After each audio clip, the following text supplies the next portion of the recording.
নিজের সবটুকু যার জন্য ত্যাগ করেছেন, সেও কিন্তু একদিন বলবে, কেন করেছিলেন? আমি কি করতে বলেছিলাম?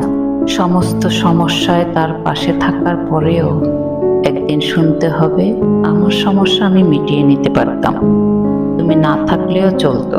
তার সমস্ত হারিয়ে যাওয়া সম্পর্ককে চেষ্টা করে তার কাছে ফিরিয়ে দেওয়ার পরও আচমকা সে বলবে, আপনি নাকি তাকে একা করে দিতে চান।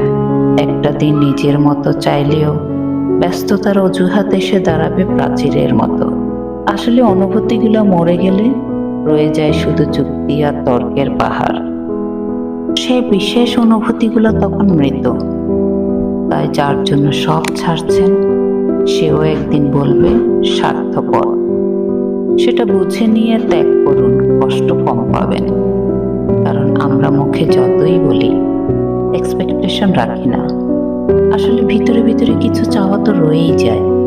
একটা একলা সন্ধে, একটা নিশ্চিন্ত বিকেল, হয়তো তখনও চেয়ে যায় মনে মনে। তাই তো আঘাত করলে আঘাত হয়ে আসে, আমরা আবার নতুন করে ভেঙে পড়ি। তাই তো মনকে বারংবার বলি, চল জটিল হয়ে যায়। কিন্তু অবাধ্য মন তবু আশা করা ছাড়ে না। আশা থাকলে আশা ভঙ্গ থাকবে নিশ্চিত। জীবনটা ঠিক বাহারে বাঁকের মতো, অসম্ভব রহস্যময়। আজ যেটাকে নির্ভেজাল ভালোবাসা বলে মনে হচ্ছে, কাল সেটাকে মনে হয় শুধুই বোঝাপড়া।